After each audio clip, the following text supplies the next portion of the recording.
That was Monday Night Raw, a couple weeks out from Super Showdown. Were you guys excited? Were you intrigued by what you just witnessed last night? Because a lot of people in Denver, Colorado last night, I saw that crowd all giddy the whole night. The whole night up and cheering frantically. They were having a great time. They were thoroughly entertained.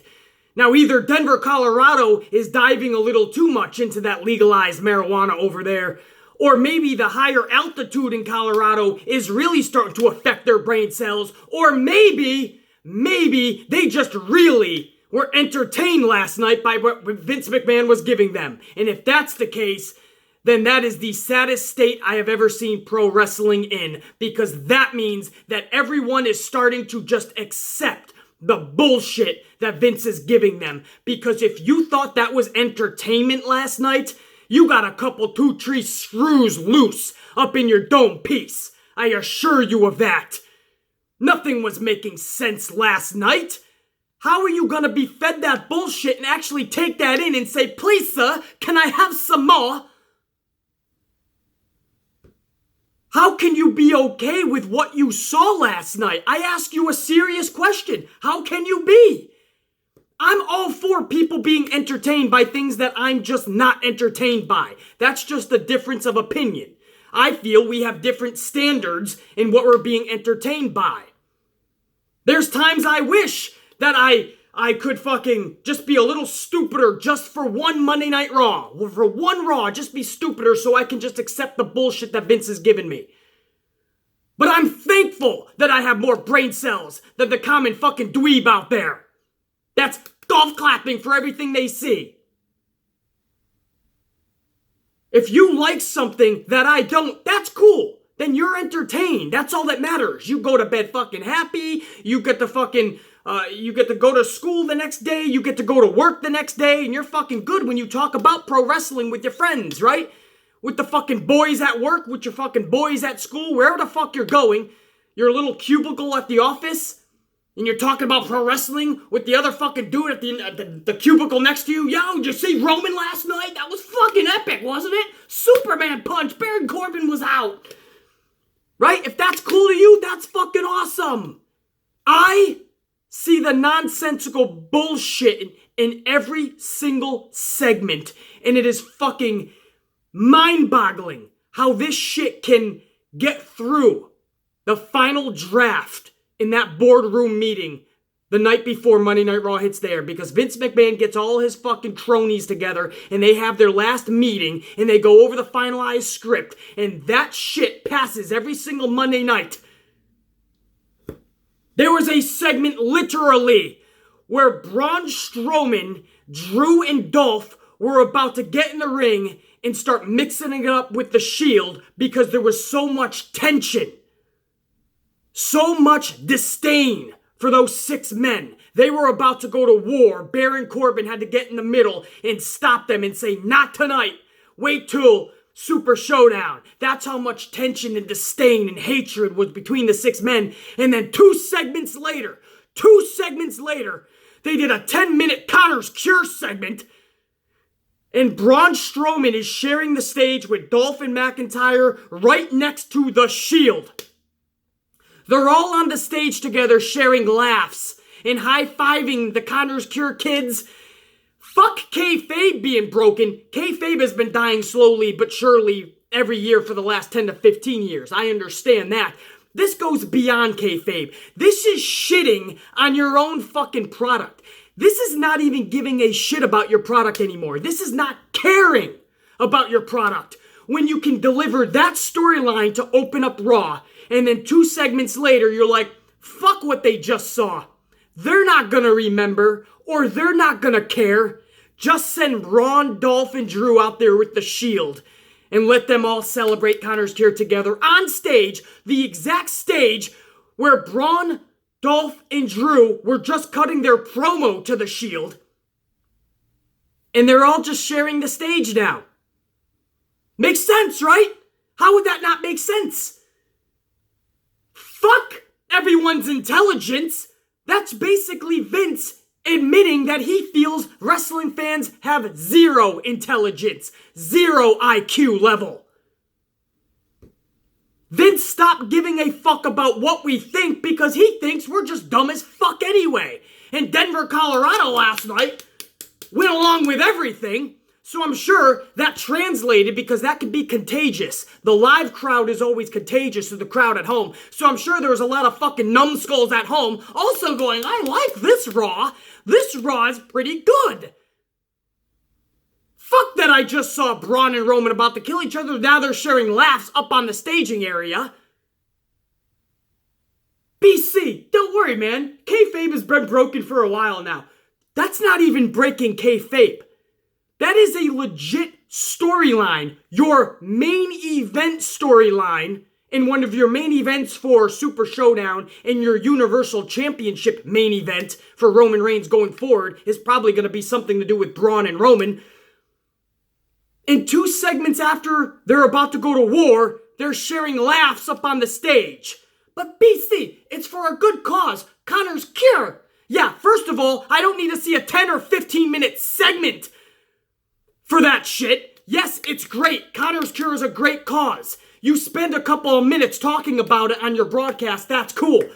10 to 15 minutes with your whole entire roster up on the stage when they don't need to be. There was no reason for them to be in there. Triple H and Stephanie McMahon could have done this on their own. 10 to 15 minutes for something like Connor's Cure is just to obviously promote WWE's image. That's all that is. You think that was all for us to have a good feel-good moment and for the kids to have a great moment? No, this was obviously for WWE's image. Because there's no way Vince is approving a 10 to 15 minute segment for most of his segments. Wrestling segments I've seen go fucking 4 or 5 minutes, especially if the women are in there. 10 to 15 minutes for Connor's Cure? That is a public relations image outcry. That's all that is. Don't be fooled by that. But BC, at least it's still a nice thing. Oh, it's a great thing. But fuck your storylines while that's being done, right? Fuck the rest of the show. As long as our public image is in the forefront and is pristine, then we're good. As a fucking 10-year-old kid, how could you be okay with what you just watched? Braun and Roman, The Shield, Dolph, Drew, and Strowman were about to go to war.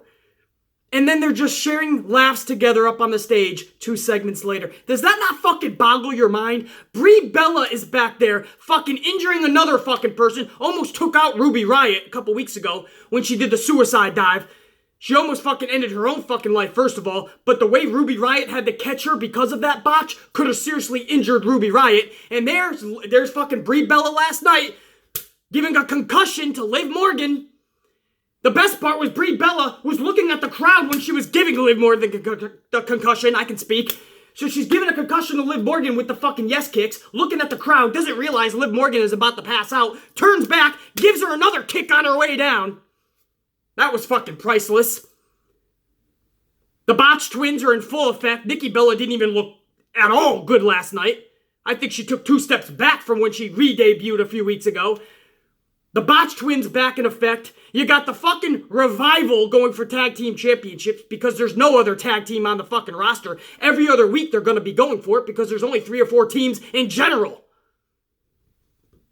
So you have these short little chubby guys going for the fucking tag straps. They're pretty good though, BC, the Revival, no? Don't you think they're pretty good? They're fucking average!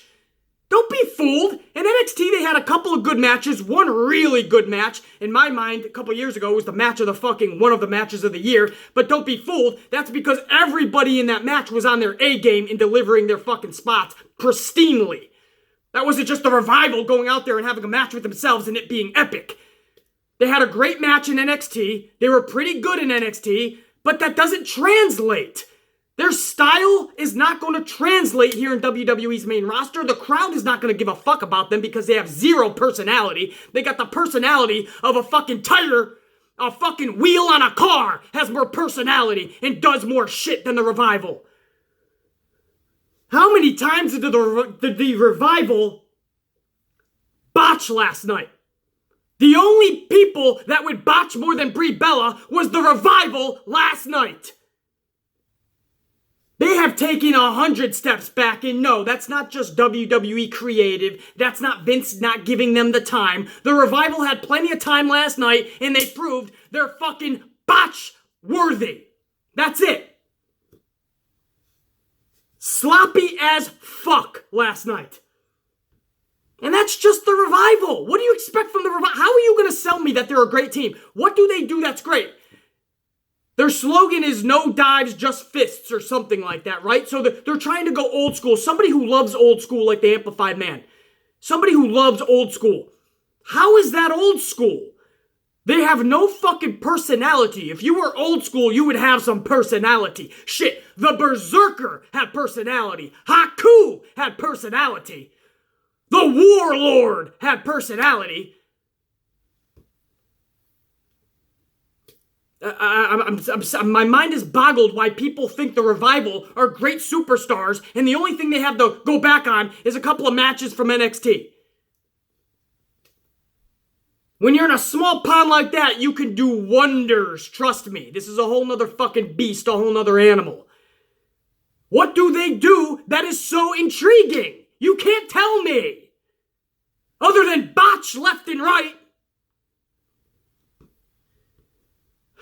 So we got these short, chubby guys trying to go for the tag championships. Brie Bella is at her best botch mode. Botch mode is on fire. AOP gets a main event shot. Why? You know they're going to lose anyway. The last thing I wanted to see was the AOP in that main event. The last thing. That was the last fucking thing I wanted to see was the AOP in the main event of Monday Night Raw against the Shield because you knew the Shield was obviously going to win. Roman Reigns was obviously going to stand tall at the end of this, so the AOP was going to get what? Some golf claps for trying? Hey, at least we got to see the AOP in the main event. This is Andrade seeing Almas all over again. The same thing I've been complaining about Almas on SmackDown. They're throwing Almas in big matches, AJ Styles, Daniel Bryan, Rusev, and he's just tapping out and losing left and right. And people are going, well, at least Almas is in big matches, BC. I'd rather him being the mid-card to build himself and keep winning. So people look at him as a winner. Rather than just throw him with the big matches and lose all the time. So people are excited and giddy. Oh, the AOP's in the main event. This is what I wanted. I wanted the AOP, BC. Did you? Was that the outcome you were looking for? They lost. It was Baron Corbin, BC. The AOP didn't take the loss. Yeah, you're right. That's right. They were too busy knocked out on the outside. Flatlined. Nowhere to be found. The AOP was down and out. Mugs to the fucking mat. Passed the fuck out. Beating the shit out of him. That's what you wanted?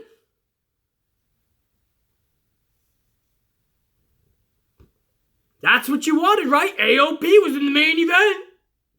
Same people that want Andrade Cien Almas in the main events when they know they're going to lose. AOP is not ready yet because they did not book them accordingly. I love when Baron Corbin told the Shield who their opponents are going to be. It's going to be me, meaning Baron Corbin, and my two partners. And these two individuals, this is what Baron Corbin said, have been steamrolling through the Raw roster. Steamrolling through the Raw roster. And he says, the AOP. The AOP has been steamrolling through the roster? How do you figure? Titus Worldwide and about 8 jobbers, right? 4 different jobber matches with 2 individuals. So 8 jobbers and Titus Worldwide. That's the Raw roster that they've been steamrolling through? Clearly they weren't going to beat the fucking Shield. And again, I like the AOP. But anybody who can book smartly, any smart booker who sits back and can book this shit like the back of their fucking hand, they know the product, they know the superstars. They know exactly how to book this shit. Anybody would have told you with a fucking high-level IQ or fucking brain cells between their ears, they would tell you, you do not put the AOP in that situation. All of that building with the jobbers was to lose against the fucking Shield. But they got the main event, BC. You're right. You're right, they did. Golf clap. You're right.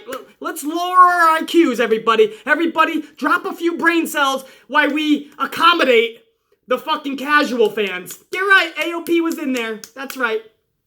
That's right. Let's forget about the Revival's botches. The tag team match with the Revival, Dolph, and Drew, it was still decent, wasn't it? It was good, BC. Forget the botches, BC. Let's look at the positives. Okay. How you can find a fucking positive in this fucking show would be mind-boggling to me. A Dean Ambrose fucking turn on the Shield is the only thing that was somewhat intriguing. But again, that was ruined when Dean Ambrose was up and on the stage sharing laughs with Braun, Dolph, and Drew in the rest of the Raw locker room for the Connor's Cure segment. So anything that we were involved in and interested in and excited about and intrigued about was ruined when I saw all of them on the stage together.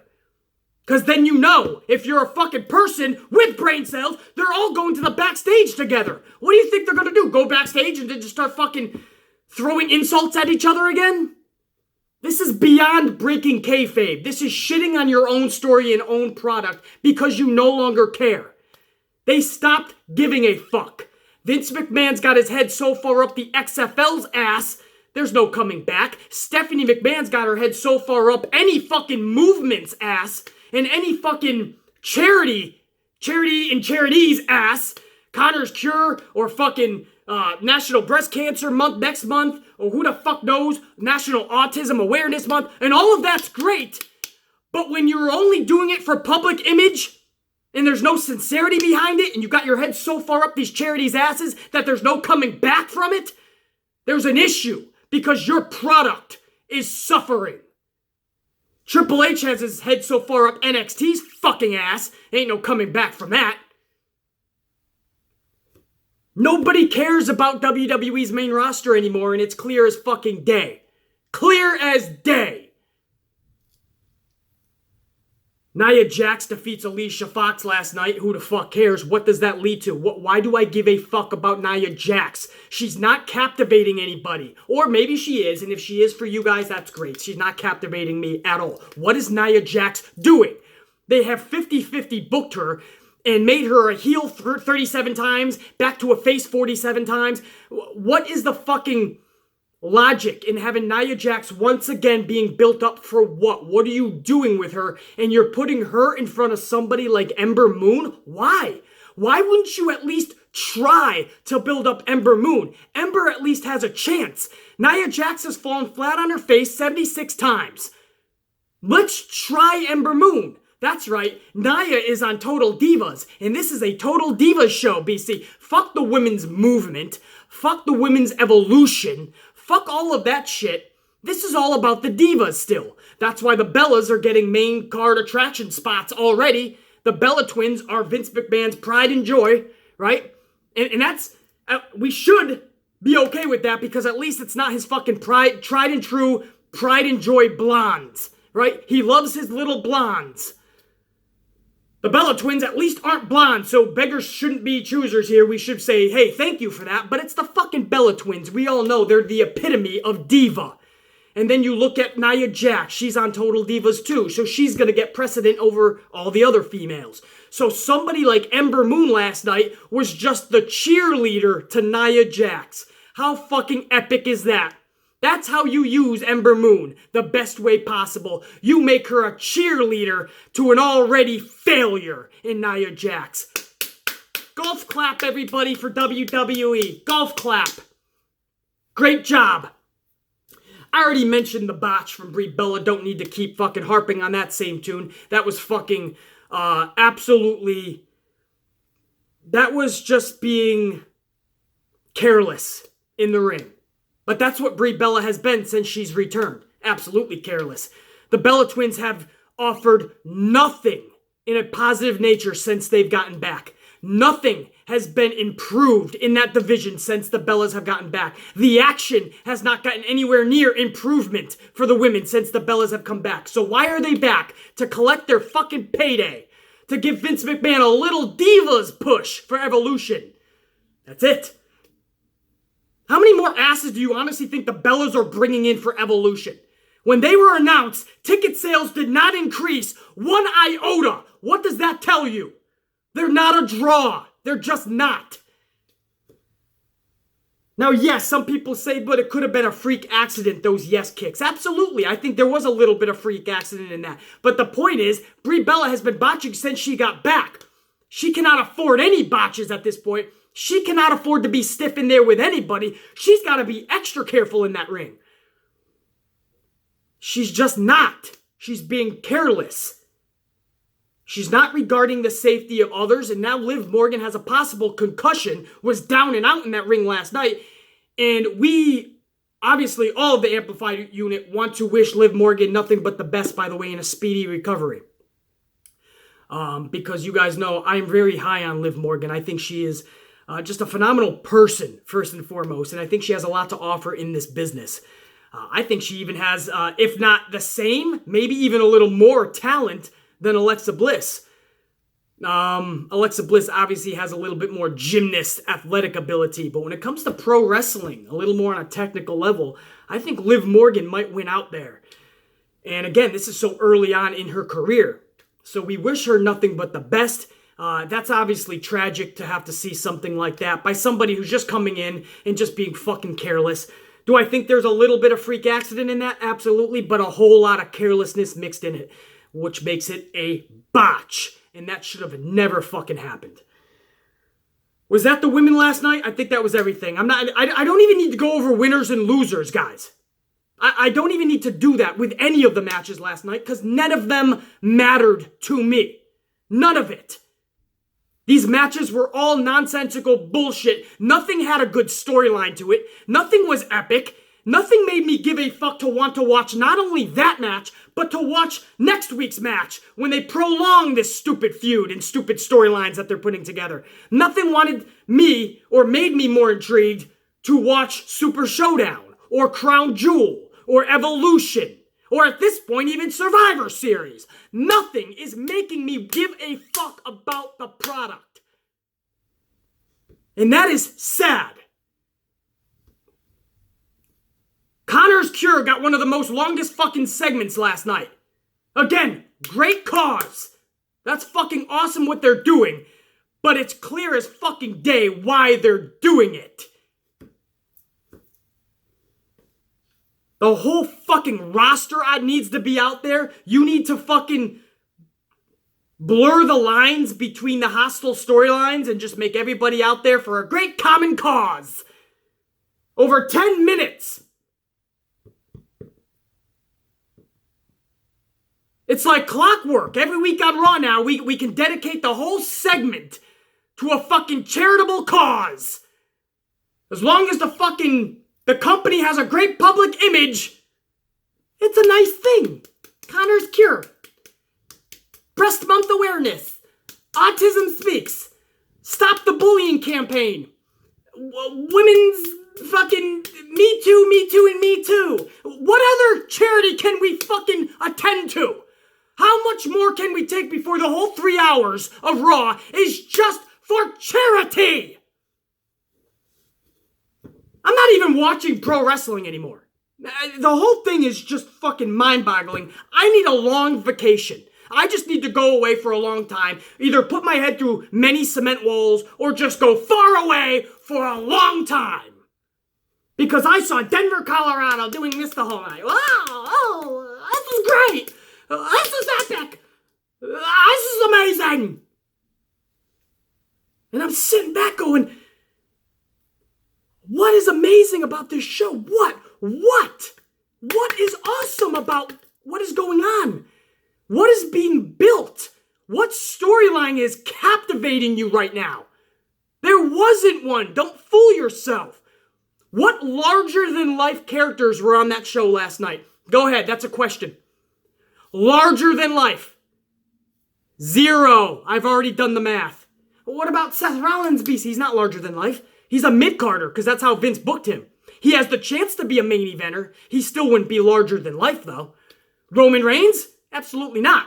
You saw when the Shield was doing their fucking promo, everyone was cheering the Shield, and Roman Reigns got on the mic, even Denver, Colorado, which was high as fuck in some of the biggest high-altitude fucking areas in the country, and even they were booing the motherfucker. He's not larger than life.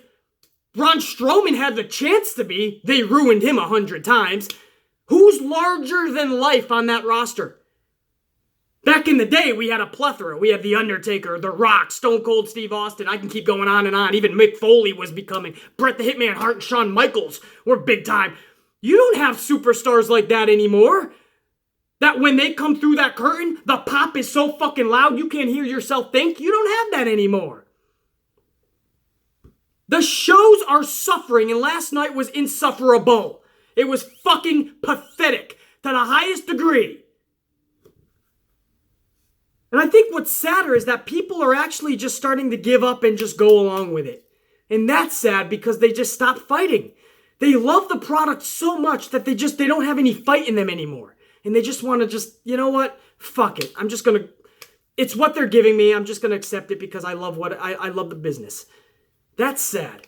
But I promise you guys this, I will not give up the fucking fight on this product, on this company. I will keep fucking pushing them to their fucking limits. And who knows, maybe one day we get the huge ass fucking audience that comes together and we make a real change. Like we did when Stone Cold fucking got his rightful place at the top of the company, like we did when The Rock turned fucking heel and turned into The Rock from Rocky Maivia, like we did when we did the Yes Movement with Daniel Bryan, like we did on this channel when we started that movement for Naomi and we catapulted her to the championship finally. That's with channels like mine and audiences like ours. In the community that we have, we can make a change when we all come together and we put up the fight. Don't give up. But if you do, I understand. You're fighting a conglomerate company. But I will not give up putting these motherfuckers in check, putting them in their place, calling them out on their bullshit. I'm not going to stop that shit. And I just spoke about the Yes Movement too. One more thing about Brie Bella. Why not try this? Why not stop trying to be your fucking husband. Stop with the suicide dives. Stop doing the yes. Stop doing the yes kicks. You're not Daniel Bryan. Be an individual. Stop living in your husband's shadow. What else happened? Elias took on Bobby Lashley. There was the Kevin Owens show where they had a little talking segment with Lio Rush. That was actually decent for Lio Rush, I guess. Lio Rush is decent on the microphone. We know that he can flip and dive. Great. I don't know what that does for a fucking 75-pound guy in Lio Rush. What is he supposed to do? Captivate us every week? So Bobby Lashley takes on Elias. That ends, I believe, in a DQ when Kevin Owens got involved. I believe maybe even Lio Rush. I don't even fucking know because I stopped giving a fuck about that whole segment. Finn Bálor, he has a new cheerleader. Bayley, his mixed match challenge partner. So, you never want to wish anybody get injured, especially one of my favorites, Sasha Banks. But if there's ever a time for Sasha to get injured, it would be now. To get the fuck away from Bayley. Stop that madness. Stop being the cheerleader to Bayley, because that's all that Sasha Banks was being. She was the cheerleader to Bayley. So now Bayley has to be the cheerleader to Finn fucking Bálor, and Finn Bálor takes on... who the fuck does Finn Bálor take on? Jinder Mahal, I want to say? I think it was Jinder Mahal, and he had Alicia Fox in his corner. Finn Bálor wins the match. Bayley is like fuck-hugging Bálor. Do you guys know what a fuck hug is? That's when you literally hug someone and you jump up on them and you wrap your legs around them. The female will wrap the... and they're fuck-hugging you. It's a fuck hug. Bayley fuck-hugged Finn Bálor. So Sasha hasn't been gone for more than a fucking week, and Bayley's already cheating on her. At least it's with a guy, though, Bayley. Hey, fucking try something different, I guess, right? If Sasha's away, right? When the mice are away, the Baileys will come out and play. So she's trying a little something different, Sasha. Don't worry about it. She'll come back home after she's done with Finn. So she's cheerleading the Finn Bálor. What else do we got last night? I don't even fucking... was there anything else? Fuck. There has to be another nonsensical match that I'm fucking missing, right? I'll stay here for a fucking hour. I know there was something else. Nothing worth fucking staying here for another hour for, but just because it's gonna fucking bug me. We went through Finn Bálor. We went through Kevin Owens, that whole fucking bullshit segment. Maybe that was it. Bálor... Bayley. Elias, Kevin Owens. We already did Strowman and Roman and all that. Oh, yeah, the main event. Well, yeah, again, we're not going over winners and losers, so it doesn't even matter. The Shield ends up winning. If you guys really want to know the main event and hear my thoughts, okay, Roman Reigns, well, we already knew that. AOP is flatlined down and out on the outside, so they look like clowns. But we got them in the main event, looking like clowns. And fucking Baron Corbin looks like the biggest clown. Again, flat on his back. In the Shield. And Dean Ambrose just looks at fucking Dolph, Drew, and Strowman, who are out there for the main event, sitting down watching. And then he looks into the Shield and he makes his choice. He just gets back in the ring with the Shield. We already knew that was going to happen. He wasn't turning heel last night. Like I said earlier in this video, it was semi-intriguing. Not fully, because I knew what was going to happen. I'm not fucking stunad over here. It's kind of fucking obvious. I think that was it, man. I think that was it. Mickie James and Alexa were out there for Alicia Fox, I believe, her match with Nia Jax. Natalya, I don't believe I saw Ronda Rousey last night. I don't believe. That's it. I know there's a segment or two that I'm missing. Oh, wait, that's what it was. See, I wanted to talk about this. Thank goodness. See, I'll prolong. I'll keep this video an hour of just me thinking. I don't give a fuck, because if I know I have to talk about something, I'm going to stay on the air. This is the deal, guys, with Chad Gable. He is easily on my top 10 list for the 10 greatest wrestlers, actual wrestlers. He is in my top 10 right now. If I was to choose just 500, there's way more than 500 wrestlers. I'm not just talking WWE, guys. New Japan Pro Wrestling, ROH, all of the independents, not just like a TNA, all of the independents. There is thousands and thousands of wrestlers out there in the world. But if I had a top 500, like a PWI 500, my top 10, Chad Gable's in it. Not even on the 500 is either of the Ascension, because they're even worse than the fucking Revival. At least the Revival can wrestle. I will give the Revival that. They're just nothing exceptional. Some people put them on a pedestal that they're just not on because nobody can answer me what they do. They don't have the personality and they don't have the fucking elite wrestling skills that I fucking watch. They botch more than they're fucking good, but the Revival can at least wrestle. The Ascension just sucks. Connor last night defeats Chad Gable one-on-one. So for the third or fourth week in a row, we're getting Bobby Roode and Chad Gable in a storyline with the Ascension, which is just mind-boggling in its own right. Wants to make you put your head through a fucking concrete wall. But on top of that, they give you Connor with a victory over Gable. Can't make that shit up. What are you possibly going to tell the Amplified man? BC, that's to further the storyline between the Ascension and Gable and Roode. Great! Thank goodness. Thank goodness this leads to another week of the Ascension and Gable and Roode. Thank fucking goodness. It wasn't bad enough. I don't want to see Bobby Roode in a tag team with Gable in the first place. But then on top of that, you have Chad Gable losing against fucking Connor. Connor! He's got as much wrestling skill and ability as a fucking toothpick has. A toothpick doesn't have wrestling skills and ability. Nor does Connor. And he beats Chad Gable. But I'm okay with this show. I like it. BC, if you could just forget those type of things, what about the good things like Dean Ambrose? He doesn't know who he wants to be with.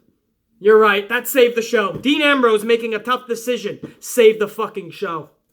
And by the way, I will give a little positivity here. Dolph Ziggler calling out Dean Ambrose and saying, what the fuck are you doing with these clowns? I saw you capture the championship a couple years ago on your own. I watched these two bragging about how the championships mean everything and they hold them up and they don't even take under consideration that you don't have one. They're calling their championships the keys to the kingdom and you don't even have one. When you got injured, Seth Rollins jumped right into your top spot.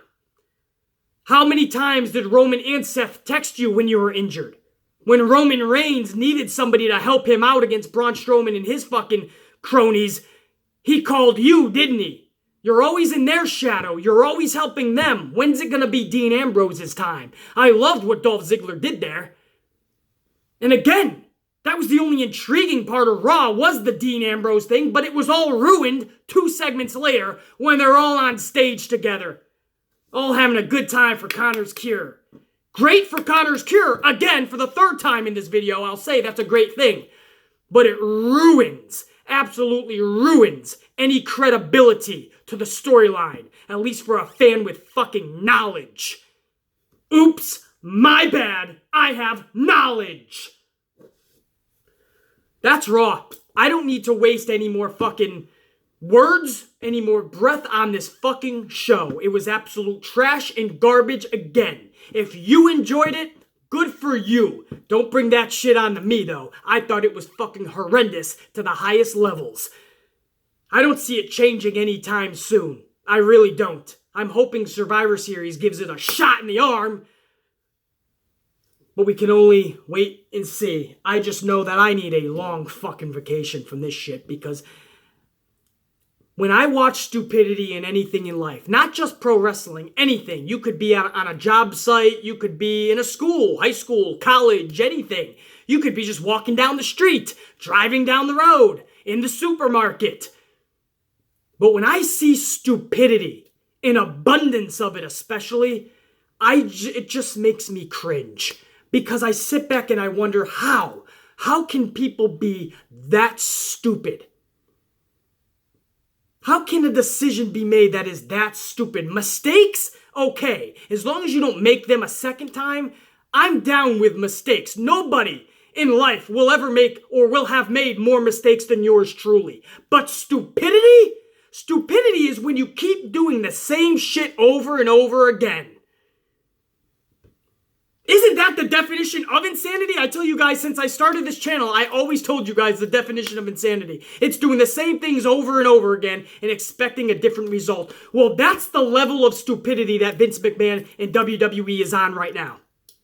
Every week, the same fucking redundant bullshit is what we watch. And every week, when it fades to black and Raw goes off the air, I'm befuddled that I wasted 3+ hours on that nonsensical, redundant bullshit. And it never changes. But we keep tuning in out of 2 things. Habit and hope. Habit because from a very young age, this is all I ever wanted to fucking watch. It's the only thing that really entertains me. Whether it was Saturday morning Superstars or Monday nights on Monday Night Raw. We tuned in out of habit because that's where you went for pro wrestling, especially WWE, which is what we all grew up loving.